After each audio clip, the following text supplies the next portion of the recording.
मेरे बाबा के सभी मीठे मीठे बच्चों को इस रूहानी यात्री का नमस्ते।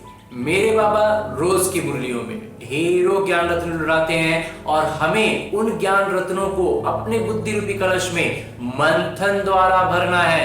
तो हम जितना मंथन करेंगे उतना ज्यादा हमारी बुद्धि रूपी कलश में माखन भरता जाएगा, और जब माखन हमारे बुद्धि में भरा हुआ होगा तो हम बहुत श्रेष्ठ जीवन को जी पाएंगे। और हमें बाबा जहाँ लेकर जा रहे हैं, हमें अपनी गोद में बिठा कर ले जा रहे हैं, तो हम बाबा के गोद में बैठकर बड़े मजे से नई दुनिया में जाएंगे। तो ऐसे बाबा के ढेरों मुरलियों के अनेक ज्ञान रत्नों में से आज इस एक मोती पर चर्चा करने जा रहे हैं, जो बहुत श्रेष्ठ मोती है, मोतियों में भी बहुत श्रेष्ठ है, क्योंकि जिस ज्ञान मोती पर अभी चर्चा कर रहे हैं उसके ठीक विपरीत की बात हमें अभी तक के हमारे अज्ञान के जीवन में हमें मालूम थी, और वो है जो बाबा ने कहा, पहले उसको दोहराते हैं, नारी स्वर्ग का द्वार है।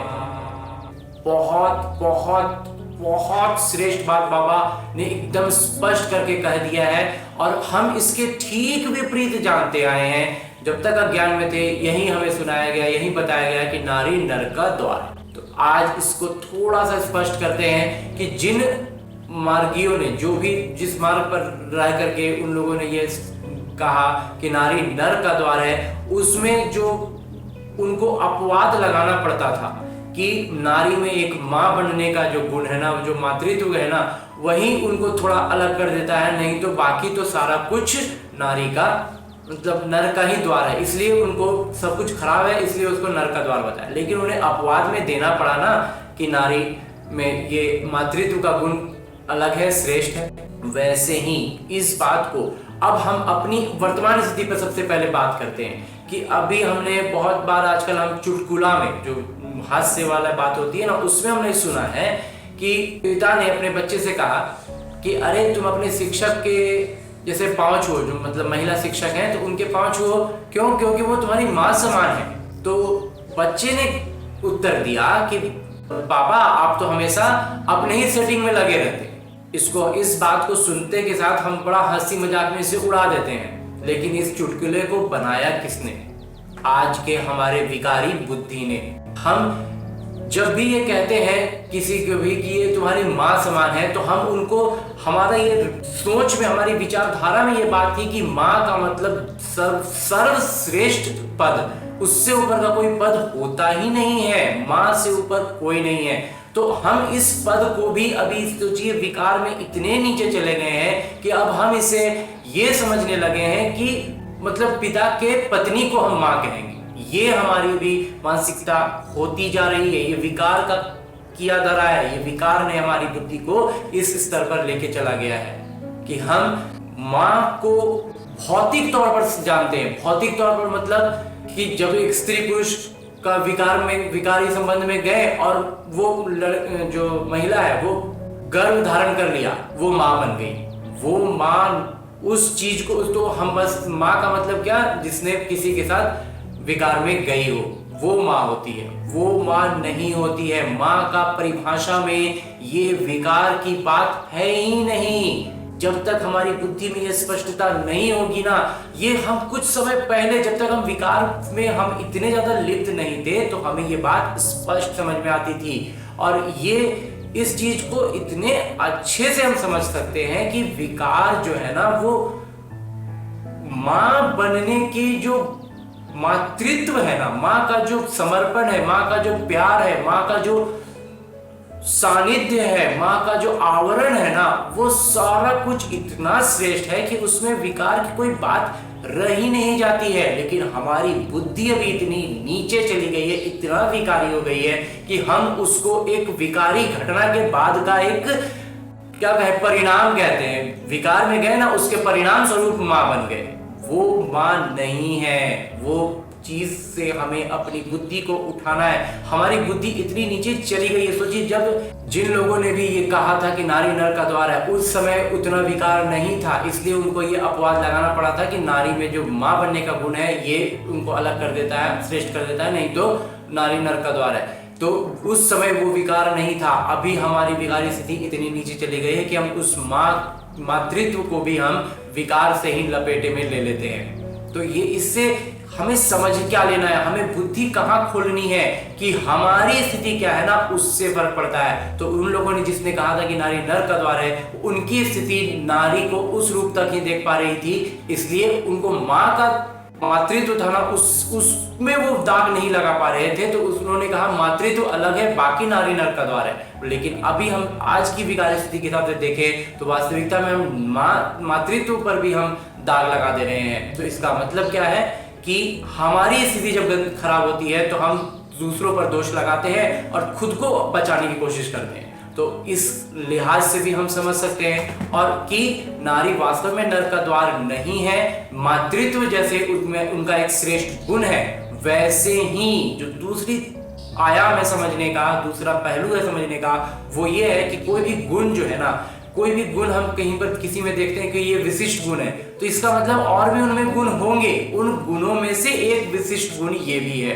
तो मातृत्व का अगर एक विशिष्ट गुण है तो इसका मतलब है कि उनमें और भी जो भी है ना, वो सारे गुण ही भरे हैं। तो अवगुणों में से एक गुण विशेष नहीं हो सकता है, गुणों में से ही एक गुण विशेष होगा।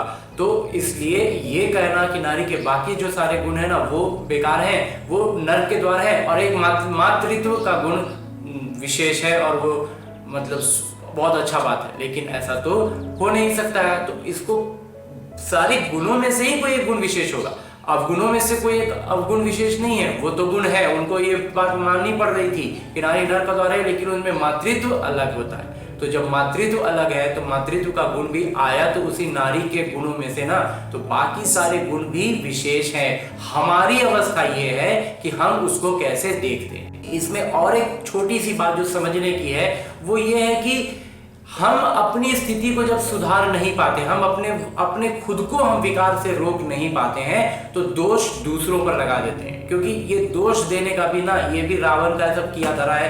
रावण को भी कभी विस्तार से चर्चा करेंगे।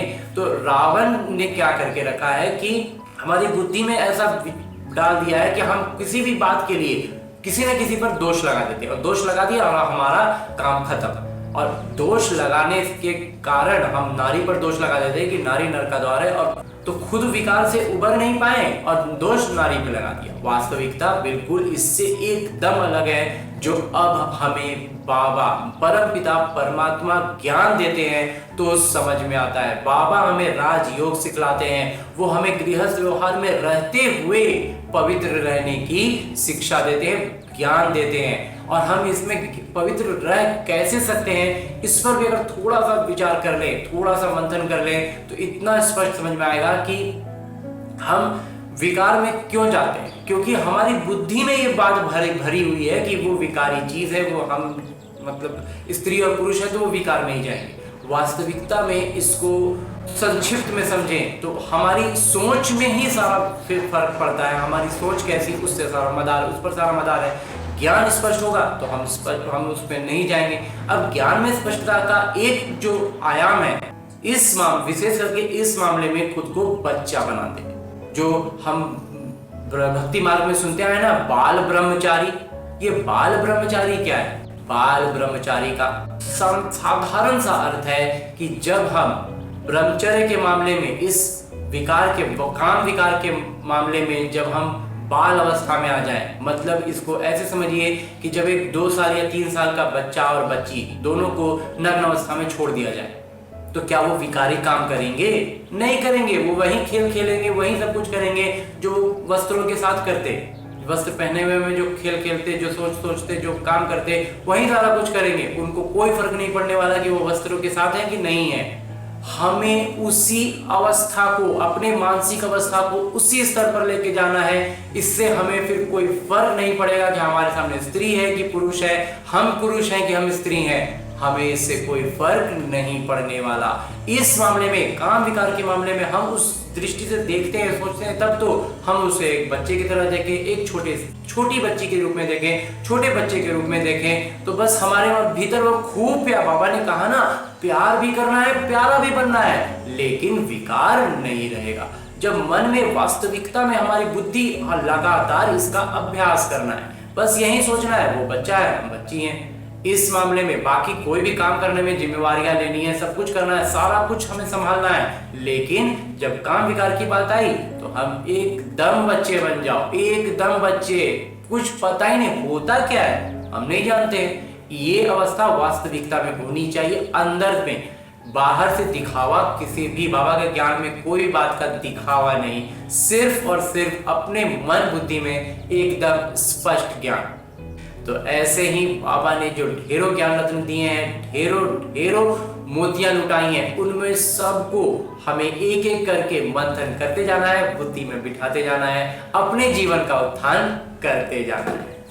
आज की इस मुरली से, बाबा के ढेरों मुरलियों में से इस एक मोती पर आज ये इस निमित्त द्वारा थोड़ा सा मंथन, थोड़ा सा माखन। ओम शांति।